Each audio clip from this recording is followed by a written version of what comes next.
Hi there, it's Dr. Judith Briles back, and we're back with back. I should never have said that. It's copywriting. We're here again with another episode of the AuthorU, Your Guide to Book Publishing podcast. And as you can see, Casey Demchak is with me again, back by popular demand, by the way. And I want to start with a quote because we're going to talk about marketing today, which is always at the top of the list. That needs to be done, and it's probably at the bottom of the list of most authors that they really would like to wake up and do every morning.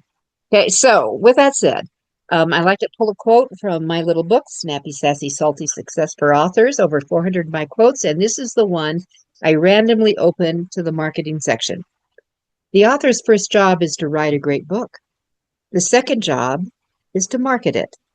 There is no third. So, with that, Casey, there you go.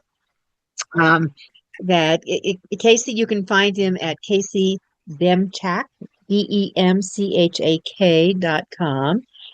He brings a huge amount of credibility to the book marketing, copywriting, the author success arena. He's an award-winning copywriter himself. He is the author of a book called Essential Sales Writing Secrets.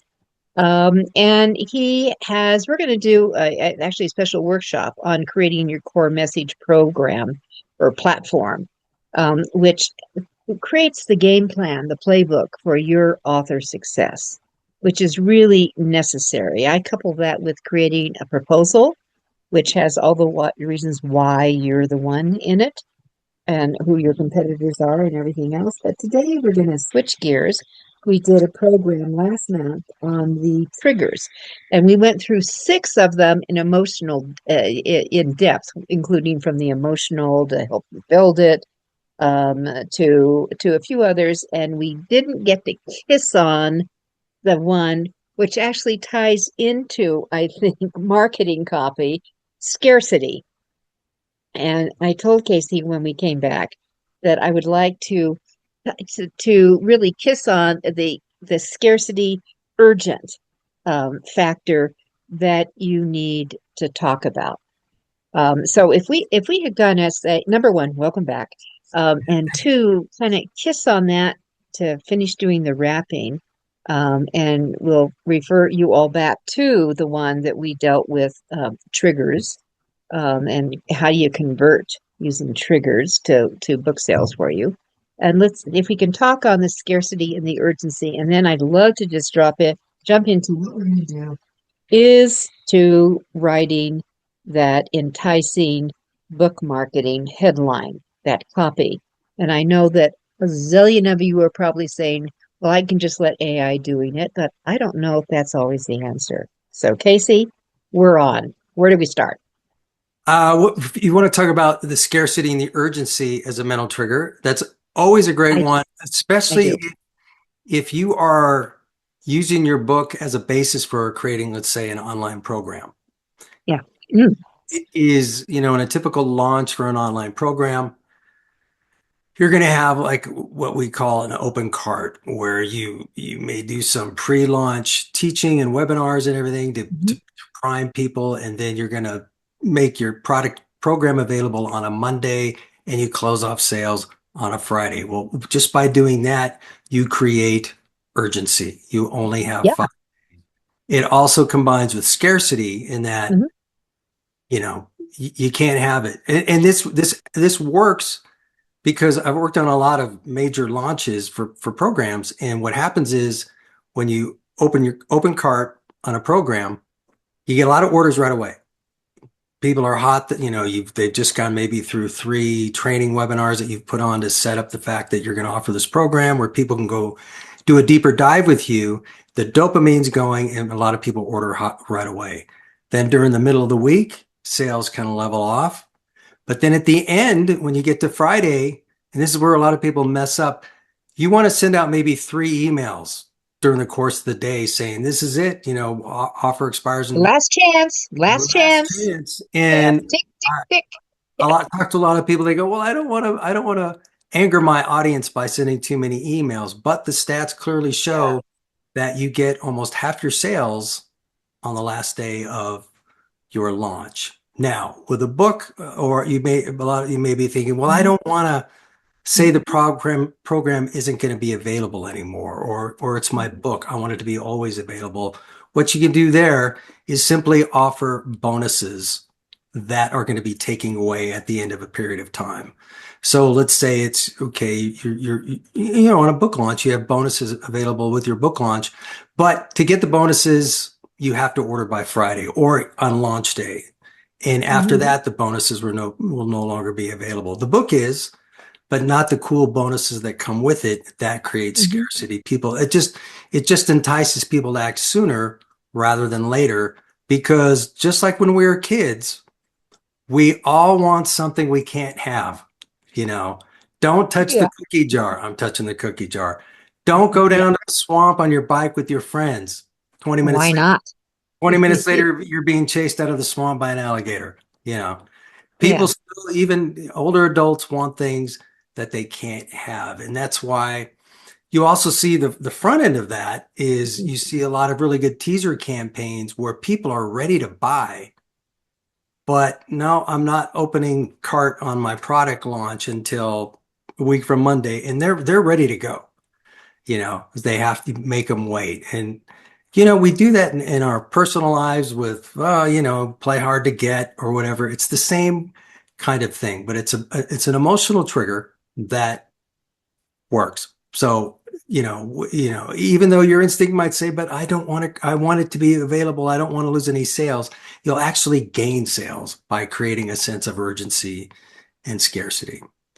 I think that's a really great tip. So at three times on that last day, if you're going to give them a special carrot here to Mhm. get it today, don't miss out.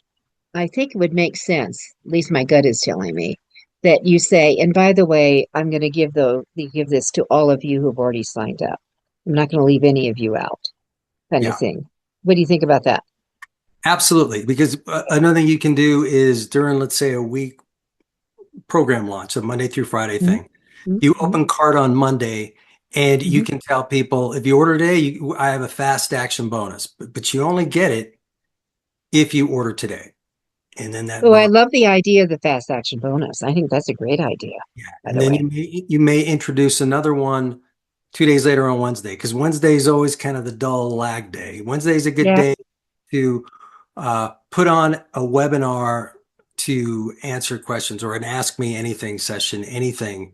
Just, you want to keep juicing your launch during the week with events, um, Hmm. webinars, trainings, special trainings, or, because what can happen between Monday and Wednesday, you get a sense of maybe some objections that are coming up, and you can come up with a little event that's going to address those objections. Hmm. And introduce another fast action bonus. And what you tell the people who ordered on Monday and got that first bonus, hey, look, you've already ordered, but these new bonuses I just introduced, you're going to get those. But if you Right. And wait, the ones that did not sign up on Monday don't get the Monday they don't get. bonuses. Yeah, but you, They, yeah, okay. you take care of the people who ordered sooner. So if you introduce more bonuses during the week, you make sure the early adapters get all the goodies. Hmm. So right there is just another way to create urgency and scarcity. So you could do that on a big level, which is, we're cutting orders off on Friday, but then you can do it on a micro level by introducing fast action bonuses throughout the week. And then after Friday, even if the program is still available, all the bonuses are no longer available. Or if you're doing a Hmm. cohort type training, we're cutting off on Friday, and that's it. And here's something you don't want to do. Here's a little bonus tip. What you don't want to do is say we're cutting off sales on Friday, okay? And then think, God, I didn't get all the sales I want. I know. I'll send out an email on Saturday saying we've extended open cart through Sunday night because we had a technical glitch, and some people may not have gotten their order in. That just screams BS. So if you make a commitment to cutting off bonuses or sales on a day, stick with it. If your launch didn't go as great as you wanted it to, you do a debrief and see what worked, what didn't work, and iterate and make improvements on your next launch, but never do the BS thing of saying there was a Yeah, technical glitch with the shopping cart, so we're extending it another day, or due to overwhelming yeah. demand. Then now, because that really impacts the trust people have for you. Because it just sounds like, okay, the guy didn't get enough sales. He's got a line of BS saying why he's opening cart an extra couple days. Don't do that. That's just cheesy. And I am so glad you said this. I'm so glad we included this because that is exactly my response is, oh, they're not getting enough signups They're not or getting they're time. not they're not doing whatever it is. It is a BS type thing. It's not that technical stuff doesn't happen because it does, for Yeah. sure. But so anyway, I'm so glad we included it. Thank you for coming back to this and reminding it. All right, so let's get and I'm also because AI has changed the game for a lot of people, but but I think you pat yourself on the back. I'm going to pat myself on the back because when I've come up with some of the titles and things I do, and I do tweaking, and I'm a big fan of the AM Institute's headline analyzer when I nail it down and I start playing with it. I I can't, maybe it was 10 different titles I worked with for poll for a variety of things. And I thought, okay, I'll go ahead and do the chat GPT, see what other people are saying Yeah. and and put in the same kind of stuff. And they came back with whatever. So then I went over to the analyzer and did my comparison. 9 out of 10 I beat. So I will never discount the human element, Yeah. the the human voice, and it's tough out here for people in the copywriting field. I mean, it's like you said, you wouldn't be starting in the business today that you started 30 years ago. Okay. I started, yeah. Today it would be probably wouldn't do it, but like we were saying off camera, I had a full long career before the tornado hit. So it was fortunate that I'm kind of in the gravy portion of my career. So, but it's had a big impact. And but a word about AI, and it ties into what you just said, is one thing AI doesn't do is, and what's really important right Mhm. now is to humanize your copy. And a great way to do that is to throw in what I call, or what everybody calls, anecdotes or asides, like if you write something and you just have a little aside in your copy that says, that reminds me of a time 20 years ago when I was in this meeting having this conversation and this guy said to me, and you kind of tell a little 4 sentence story to illustrate a point that you're making. AI can't write that little aside for you or an anecdote about your life because it doesn't know you or your life, Mhm. So touches like that, is where you still need to have the human touch. And I'll tell you something, when I say this, I don't want to sound like a copywriter who's bitter about AI, but I'm on Substack. Judith, you're on Substack. Mhm. And I read so many Substack articles written by people who say, I've trained AI how to write in my voice. And I read what they've written and it sounds like everybody else. And there's this technique you see over and over again now Yeah. that is Yep. 3 sentences in a stack and they all start with the same word. Like you'll have a lead in sentence Mm. that says, you will no longer have to, and then there's a sentence, take the garbage out, take the dog to the vet, take time to mow the lawn. It's this 3 sentence stack where all 3 sentences start with the same word. And I just see that over and over and over again. And one thing you have to be careful of with AI is if you take copy you've written and said, hey, AI, make it better, and it gives you something back and you think, oh, this is cool. It's using these little cool techniques. I like how it's doing that. And you have a feeling of it's doing it just for me, but it's not Mhm. doing it for everybody. It's kind It's of the like model. It's it the model. Yeah. it's kind of like the old story of the guy has a new girlfriend or the girlfriend has a new boyfriend and he's so special and he treats me so well. And then she finds out he's got 10 girlfriends he's feeding the same BS to, you know. It's kind of like, Yep. so you have to be very careful because what I'm seeing in AI is it writes average copy and it does these little techniquey things, but it's not doing those little techniquey things just for you. It's doing it for everybody. And again, it can't incorporate your experience, you know, your story, because that is so important now. So important. Yeah, Yes. there, because one of the things now to get noticed with your copy, you know, the expression is you can't so much these days write how to do something. It's more, here's how I did this, or here's how you get through this particular struggle. You know, you have to be more, here's how I got through it. And again, I talked the other day about one of the um, points of triggers. One of the mental triggers is unity.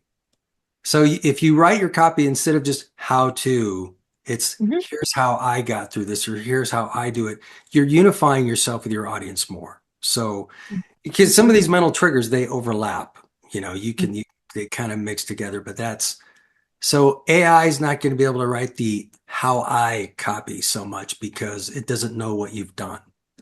It can Mhm. write how to copy. You can go into AI right now and say, create a copywriting program for me that teaches me how to write copy and make it sound like draw from Casey Demchak, Bob Bly, and Clayton Makepeace, and it'll cook up a program for you in, you know, you go make a sandwich, come back, and you've got a copywriting program. I know it's shocking. So I think what Casey's saying, I'm just going to do a summing. You need to avoid the AI template, which is what you're talking about with that kind of stacking. You know, delete the dot dot dot, and then you come down with like three things. It's usually three things. They'll always be odd numbered, usually, Yeah. um, and do that. And there's no reason why. I'm a huge deal. Like when Casey and I did our last show, I ended up sharing a fishing story in Montana with him. How I caught trout, yellow marshmallows, miniature ones. Uh, that, that's my, that is my story. And it goes back a little bit, Casey, to when I was on the platform for so many years out on the road speaking. And I have always told people when advising them to create their speech, do not tell jokes. My God, we've heard them a zillion times. I've been in conferences where three main speakers told the same bloody joke. It's like, really, people? It is the original stories that do the unity connecting, which is exactly what you're talking about. It's your stories. And I know one of the stories I used to tell was a long time before I could tell it because I was so humiliated by it. But I let, my underwear fell off at a speaking gig. Okay, so that eventually I started using that story Yeah. about losing my confidence. How did I regain it? How did I get out of it? I can't tell you how many people would approach me later at my book table. That happened to my mother. That happened to me. That happened to me. It is the connecting that makes the difference and sells your books, by the way, people. So Oh yeah, stand. and humor is so much, you know, back when I used to write humor stuff in my Mhm. 20s, scripts and stuff. Humor, you know, the old saying was humor is all about timing and delivery. So a lot of times you don't have to come up with a joke. You can just tell a story No, the way you no, deliver stories. a, Yeah. a pause or something. And if you look back on one thing I got to do one year when I was younger was hang out on the set of Cheers. Remember the show Cheers? And watch their rehearsals in the afternoon. And that's where I How learned. cool is that? You never told me that story, You know, Casey. yeah, it was Thursday afternoons because the script supervisor on the show used to be the script supervisor on Happy Days. And I worked That's for Ron Howard. Yeah. Howard and Anson Williams. So Anson Williams got me a pass every Thursday to go to Paramount and watch the Cheers, Cheers. which were great because it was more raunchy bar humor during the rehearsal. And then they Yeah. would break for dinner. And then during dinner, the writers would have to like argue with the network censors and they'd have to tone down some jokes. you know. Yeah. So the rehearsals are always better. But what I learned was if you think about some of those old sitcoms that were very good, like Mhm. Cheers was all about the timing and delivery of the lines. It wasn't always a joke line. It was the pause or the way they said things, you know. Mhm. And so Mhm. that's one way you can incorporate some humor into your stories without telling a joke because jokes Mhm. can bomb, you know. Those they can really bomb, but Big time. the way you say things or just the timing or the pause between something can, you know, there's your humor and you can do that within stories you tell as opposed to trying to Yeah. crack a joke. Oh yeah, and the pot and I would say you need to learn how to choreograph your stories. Um, even your hand movements. I mean, I did all that. No, it's, Yeah. I went to spend 2 days with a coach to help me with my underwear story, by the way. Yeah. Yeah, because it became the big lead. People would ask me to do it again when I would show up again. You're not going to leave here without telling us that story again. So yeah, And the yep, key word there, story. story. Story. People Yep. love stories. Mom, read me a story. You know, it Mhm. just goes back to where people love stories. I always tell people to think about, you know, you know, when somebody says, "Hey, we're inviting you to a barbecue on Sunday," who's going to be there? And if they Yeah, say, well, Jim's going to be there, oh, great, I'm going because Jim tells good stories. yeah. So even if your stories aren't funny, work on your stories because stories just grab people. And again, that's Oh, another thing. I can't write your stories. You have to, but people love that is a magnet. That's one that's we've done like 7 or 8 mental triggers. I got a list of them. There's a whole bunch, and storytelling is definitely one of them. And that's why it's it's huge. such a big trigger is It people is. tell me a All story. right. So I said I wanted to talk about some of the, you're an insider, truly. Maybe we'll say the legend in copyright. Eh, how's that? How's that? Okay. So some secrets to enticing the human book marketing copy. I'm going to put human in here because I human's important. And you had one. I mean, you came up with five. Maybe there's more, but let's just kind of jump into those. So I'm gonna let you do a lead here with your first choice. If you want, I've got some slides that could help. I could show that, or I could, Great. All right. So Ben, our fabulous producer, we want to open it up so he can share some of the slides with us. let's see if I can do that. We're on the fly here, live TV. I love live. Yeah. Here we go. You're on. Click there and see if I can hit. Yeah. Look at that. It worked. Yeah. Exciting. Okay. So the first one, and this is a subtle one, Huh? you know, because people always go, what? Because I always tell writers when you're starting your marketing copy, don't focus on what your book is about. Focus on what people will get out of your book. And that speaks to talking about benefits. A lot of authors immediately want to start talking about what their book is about. But what you want to do is give people a sense of what they're going to get out of your book because your reader's going to be asking, what's in it for me? You know, and this is whether you're writing a memoir, a novel, nonfiction book. That's really what people want to know. What's in it for me? Not what is it about? What's in it for me? Because if you focus on what's in it for me, people will know what your book is about. So benefits are really king. And I've got some here. So these are things to think about before you start writing your marketing copy. Ask yourself some questions. Now, all of these questions may not apply to your book, but at Mhm. least one or two of them do. Like, what are the primary takeaways? You tend to, you tend to think of nonfiction. What kind of information are you teaching? But a couple that apply to nonfiction for sure, you know, novels and things. What thirst are you quenching? What curiosity are you satisfying? For example, people who read political thrillers tend to read more than one of them. All right. They have a thirst for that kind of thing.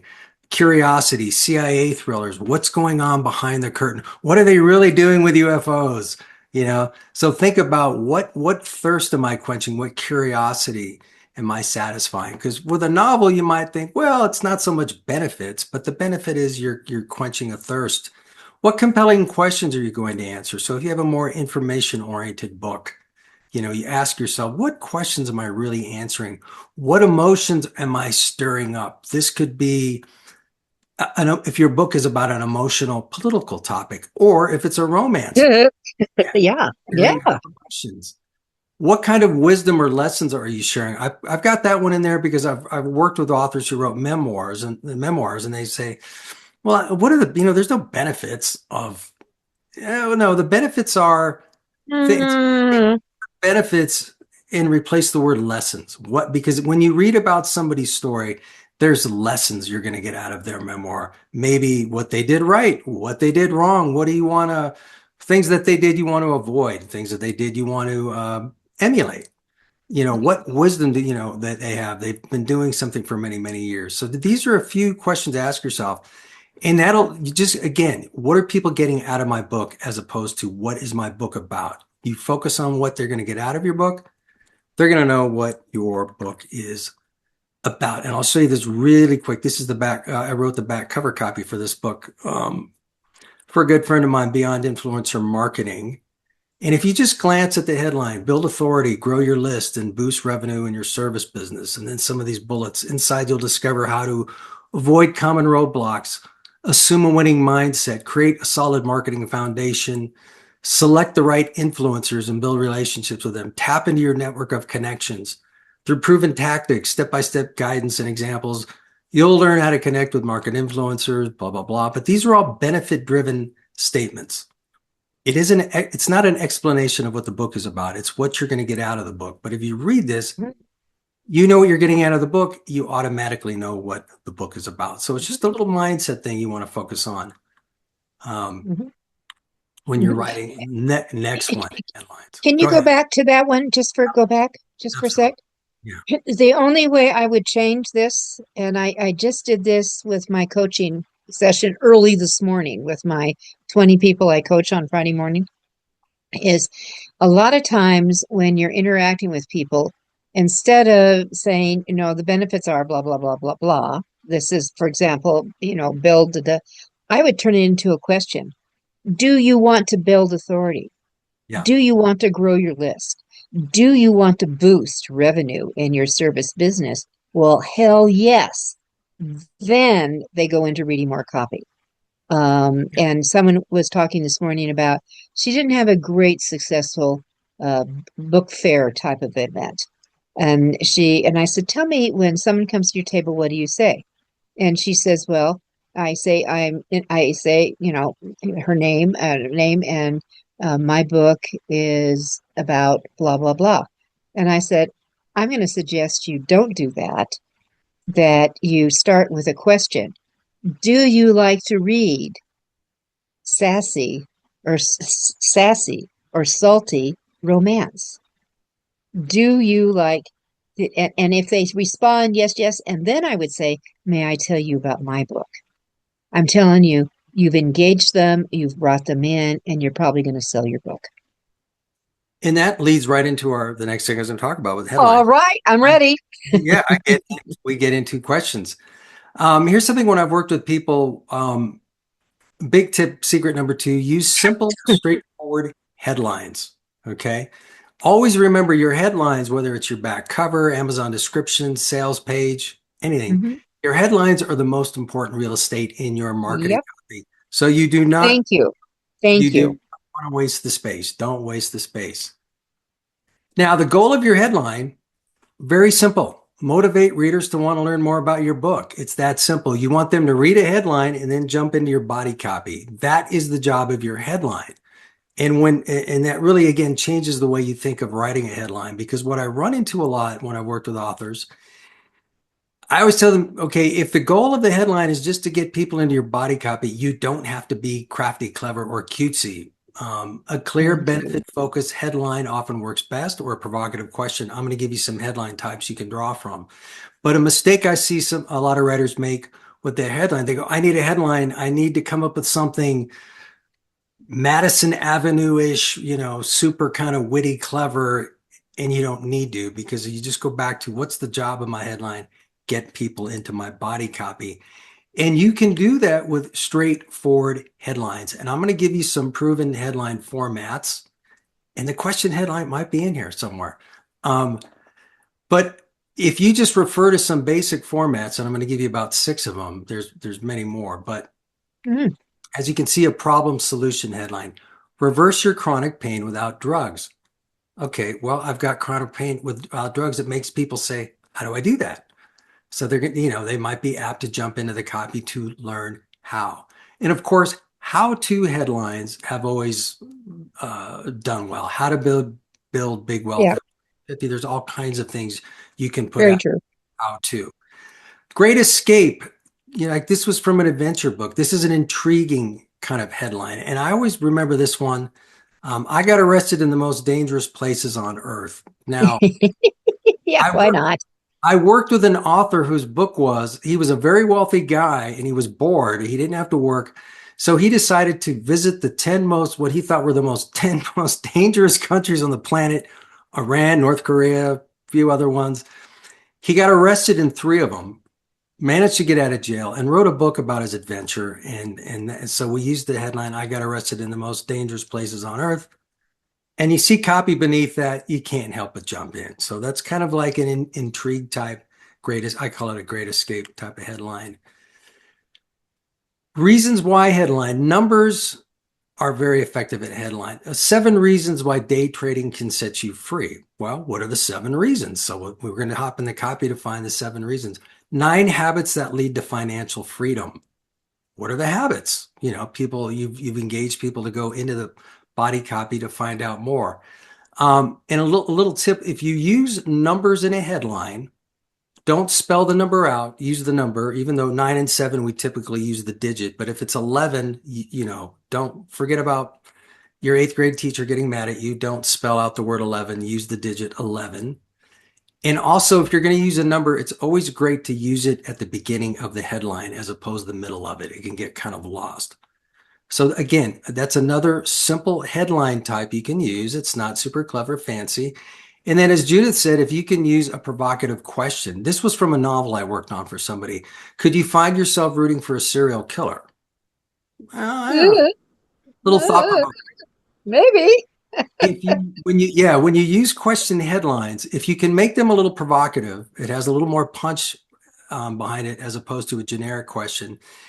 When you use a question headline, you want to make sure that, okay, the question's the setup, the payoff is the answer. Too many times I've seen where people use a question, but they really don't pay it off. They don't really give the answer. They just use the question to get people interested, but they don't really pay it off with a good answer. So if you come up with a compelling question that's really going to tickle somebody's curiosity, you want to give an equally compelling answer. What you don't want to let people down with a compelling question and then kind of a generic Mhm, answer. But the main mhm. point, there are proven headline types you can draw from that are not super clever, fancy. If you come up with something witty and clever, more power to you. But don't think that you have to come up with, again, a Madison Avenue kind of consumerish, tricky headline. You can come up with something very straightforward because the job of your headline is to make people jump into your body copy. Secret number 3, I call this my Buzz Aldrin tip. Okay. The reason I call it my Buzz Aldrin tip, everybody knows the first guy to walk on the moon was Neil Armstrong. Some Yeah. people forget that Buzz Aldrin was the second man to walk on the moon. Well, one thing you hear in the world of copywriting is the most powerful word in marketing is the word free. I'm giving something free. Free is a very powerful word, but you never hear about the Buzz Aldrin, the second most powerful word in marketing copy, and it's the word you. You want to write you directed copy, and I'm going to give you an example of that. This is for a really good book I worked on from Mary McCarthy called Journaling Power. What I've done here is I'm not going to focus on this is benefit driven copy, but what I've done is I've highlighted all the variations of the word you. I didn't highlight them, I put them in red because you got to remember when you're writing your marketing copy, one person is Like it. reading it. One person is reading the copy. So you don't want to write things like, if you're writing book marketing copy directed at business owners, You don't want to write many business owners may have this problem. You write you may have this problem because you already know it's a business owner reading it, but you want to write you directed copy. You want to speak directly to somebody. And again, if you were to read this, you see it's benefit driven. It's at a glance friendly format, which I'm going to get into as another tip here in a minute. But right here, I want you to focus on how many times I use a variation of the word you because I'm speaking directly to this person. If I hadn't highlighted these in red, you really wouldn't even notice them. It's kind of subliminal, but it is a way of engaging your audience because they get a feel that you're speaking directly to them. So make sure your copy isn't speaking to a general audience. You're speaking to the reader, the person reading it. So you want to write you directed copy. And that gets into at a glance. I want to add on to that just a sec. I've so many Sure. times that authors and that when they're writing or they're speaking or they're let's talk about the interior of their books and copy, they get into this passive we and us shit. Yeah. And that you're talking to one person at a time. Yeah. So you use you. You is huge You. uh, in doing that. So we have, I love it. You've got 12 variations in here. I counted them. Uh, your and it's so important. And I know on the headlights, one of my most effective back cover copies I wrote for my own book was on sabotage.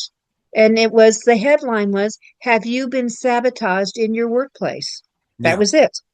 And then I had like five bullets. Has someone taken credit for your work? Has someone, do you have to work with pit bulls with lipstick? So this was for healthcare, by the way, Casey. Um, by the time they were to the third bullet, the book was sold. They didn't even have to get into the rest of the copy. So Yeah. it's always you. Yeah. Everyone, please remember that you're writing. If I'm your market, and if you're still stuck, oh, my book's for everyone. Oh my God, get over it. Yeah. Um, that you're writing for me, and it's like with my writing my little cookbooks, like my latest little book was cooking with me. You, when I'm writing the setup for each recipe, you are at my side. I'm going to guide you through why I have it and some of the things you need to do to make it work.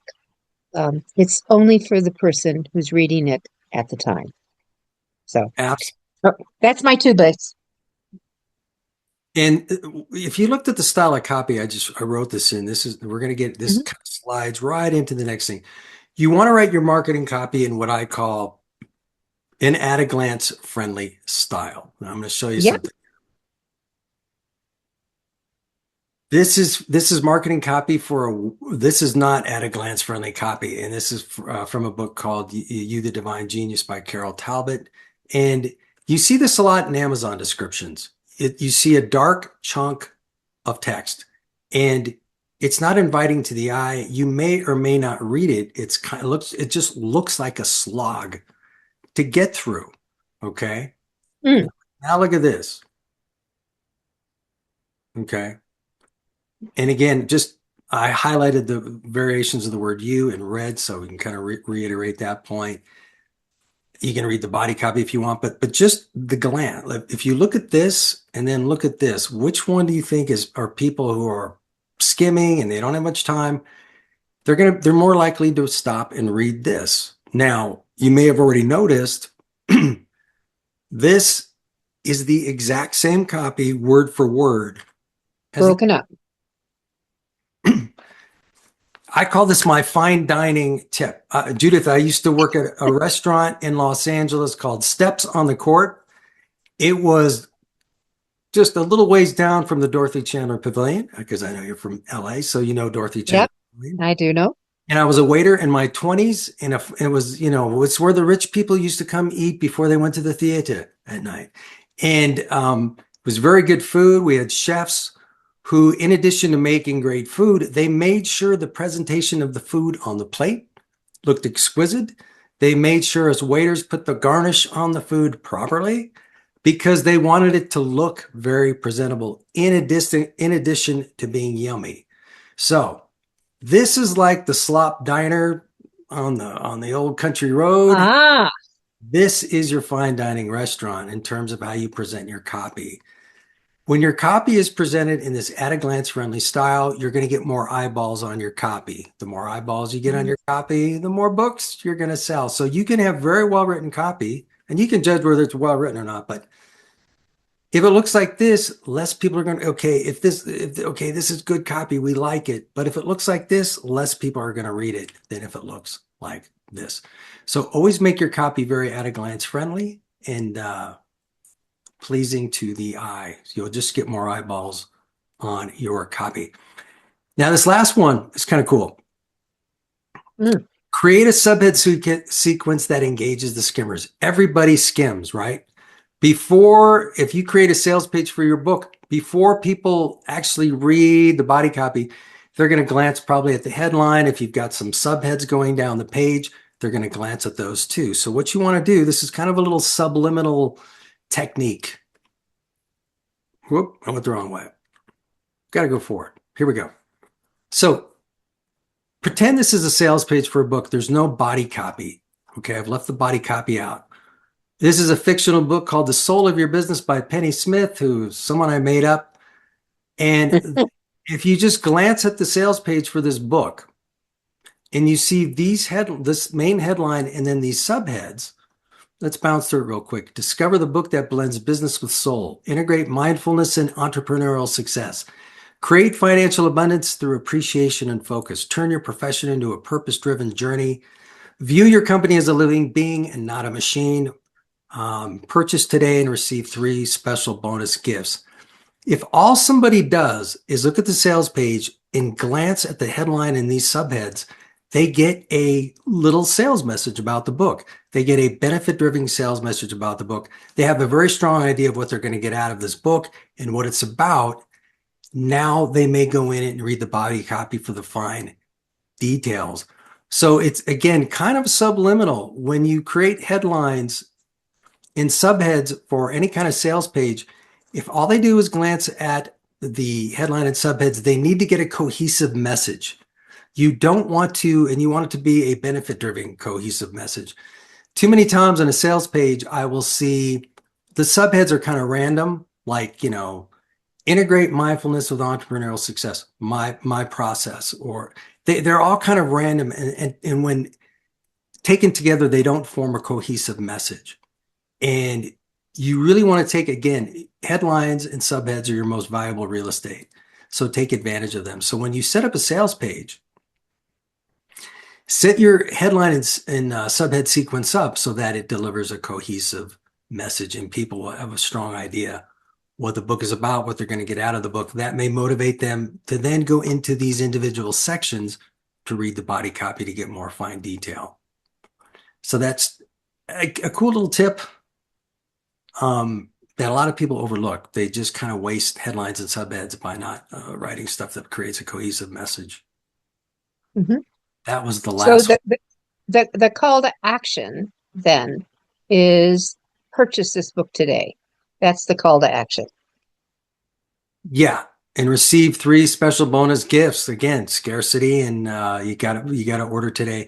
And a little thing about the call to action line: purchase this book today. It doesn't say if you're interested, purchase this book today. It just assumes interest. Here, and I'll throw in a little bonus tip. They got to the bottom of the page. You're interested. You're interested. So if a lot of people write passive call to action lines, like if you're interested in this, or if you feel this would help you. If people have made it to the end of your sales page, or the end of your Amazon description, assume interest. They've hung in there that long. Give them a confident call to action. Don't give them something squishy, as we always say. Give them something just direct and to the point. And in this one here, we are also creating scarcity and urgency today and receive 3 special bonus gifts, meaning if you don't order today, you won't get them. So this is just a good example of how you can set up your headline and subhead sequences to create a little mini sales message of sorts. Do you have, Casey, some favorite kind of CTAs? I mean, I like your statement. You got this far. You're interested. Let's Yeah. just assume it. Um, so and you purchased. So you're telling them what to do. Any other variables that you would recommend? You know, the key with call to action lines is you want to tell people what to do next. It may be you may be sending out emails or something where the next step is not to buy, but to click to get a free whatever.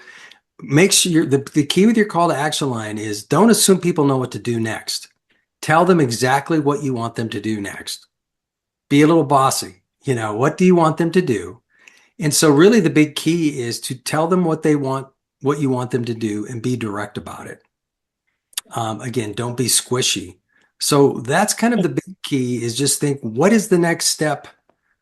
Because a lot of times we take people through a buying process. The next step may be to download a lead magnet, or Mhm. to schedule a consultation. You know, call me today. The best relationships start with a simple conversation. Call me today to schedule your free appointment. You know, Again, not if you're interested. So do you want them to call? Do you want them to purchase? Do you want them to click? Tell them the next step you want them to take and be definitive about it and make it very clear and simple and be confident and be concise. If you add any of those squishy qualifiers, like if you're interested, that's what, 4 or 5 words.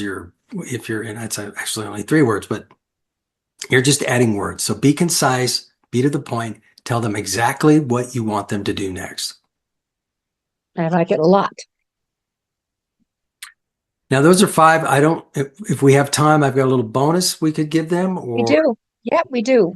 We've I got will. about maybe 7 minutes or so. Okay, I'll pop through this one because this one always arouses some discussion. How to get perfect book endorsements. See, okay, Great.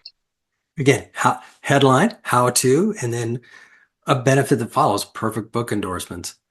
And I've worked with a lot of authors, and some of them don't like this, some do, but um, the big secret is write your own endorsements and then invite influential people to put their names on them. This technique can work because what I found when I started working with authors, I would contact some people on their behalf and say, would you like to provide a testimonial? And they would say, okay, I'm pretty busy. Sure, I'd like to. What do you want me to say? Mhm. Well, if you've pre-written some testimonials, you can say, look, I can provide you, I've got some pre-written, I can provide you with 5 or 6 that you can choose one, or you can take one and modify and edit it, or you can provide one that you write on your own. Always give them that option because you want to stay honest and sincere. You don't want people saying things they don't mean, or you don't want to put words in people's mouth. But if you create some testimonials in advance to show people, they tend to appreciate that. And if you pre-write them, um, and I just kind of covered that point, so we're running short on time. I'll just get to this. When you Okay. Yeah. when you write endorsement quotes, keep them tight and concise. No doubt about it, this book is going to reshape careers and make a major impact on a lot of people's lives. It's a must read. Wow, I've read a ton on this topic, but this is the book that presents this information in simple steps I can implement quickly. A big thumbs up. Um, Again, these are benefit driven kind of quotes. You give these to somebody, they can modify it, they can shape it, they can do something, or they can provide their own original testimonial. What I have found working with authors is people tend to select one or modify it slightly. They appreciate that you giving them that option because it saves them time. And another benefit of pre-writing your testimonials, if you don't, and you just rely on people to take the time to send you something, they may send you a testimonial that's 7 or 8 sentences, and they say a bunch of good stuff. But the problem is the testimonial is too long. Here's one sentence. This one is what? I mean, this is 2 sentences.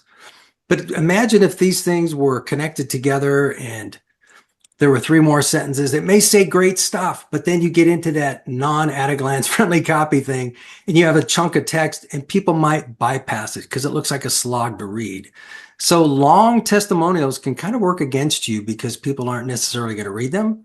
because it just looks like a lot to read. If you keep things tight and concise, they're more apt to get read, and you want them to get read. And when you use this technique or this strategy, again, you save people time. If you've got some cool, influential people in your market who agree to give you a testimonial, you're going to save them time by providing them testimonials that they can review and select from.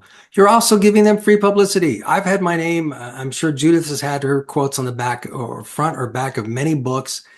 It gives you some publicity. It helps reinforce your reputation as an industry expert. So it's kind of a win-win for both of you.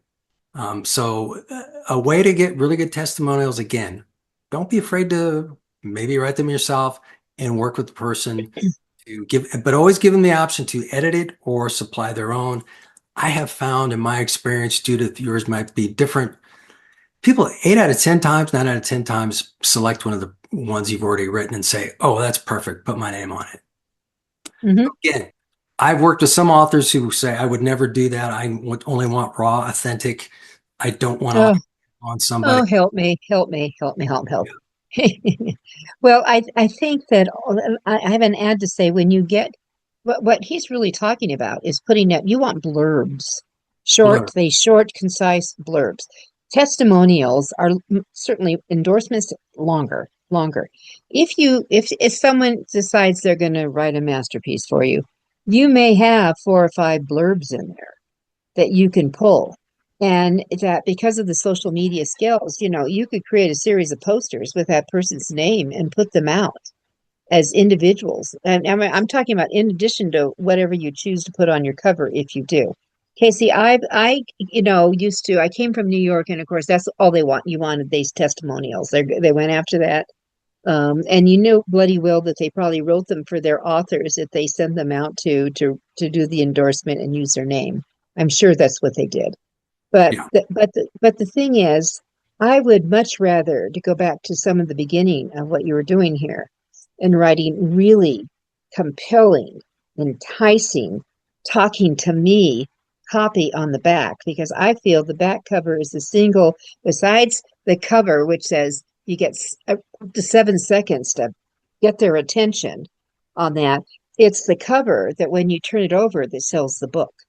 Yeah. And that I actually don't want to waste it. Say this, I don't want to waste it on these names when I could talk directly to the reader saying, is this your problem, baby? This is Yeah. how we're going to get into it. Yeah. Pain I point. come from, I have that. That is my evolution in back cover copy stuff. So, Yeah. So those are 5 cool tips and a bonus. And there's, yeah, there's a bonus. so I'm going to go back to what Casey said last month when we were talking about triggers and stuff. You promise them a lot and you over deliver. Okay, so that's what we're doing here is giving you a little bit extra and doing it. And my confession, I don't use AI. I actually do all my own stuff. And stay with it. I have some people who really use it. I get more time trying to diffuse AI from emails that I get from authors all over saying, is this a scam? Is this a scam? Does the Ace Book Club really want me? No, they don't. Yeah. No, I've seen that a couple other people in the author industry have put out emails saying, be aware there's emails going out under my Oh, name saying, yep. yeah, so it's not always Stephanie Chandler had that happen where emails were going out to people in her crowd with her name on it, Hmm. saying before her nonfiction group conference that she just had.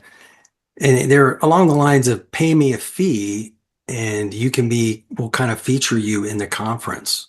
Oh my God. I'm so And sorry. So sorry. yeah, there's just a lot of stuff. So you have to really be careful. But as a writer, you have a leg up on scams because you can read them and pick out things that are written really poorly or just flat out doesn't sound like, like if you were to get an email that says it's from Judith, well, you've gotten stuff from Judith, Judith talks and communicates. You can kind of pick out, okay, this isn't Judith, Yeah. I got a That, what's that, It's things. the AI template that's out there. So with that, we got to do a wrap. Thank you, fabulous, legendary Casey Demchak for being with us today. You can find him at the old www or just Casey Demchak, DEMCHAK.com, or just get on his blog, Wise Wisdom, that he shares. All right, so that's it. We'll see you all next week. Thanks again, Casey. You're welcome, Judith. Thank you.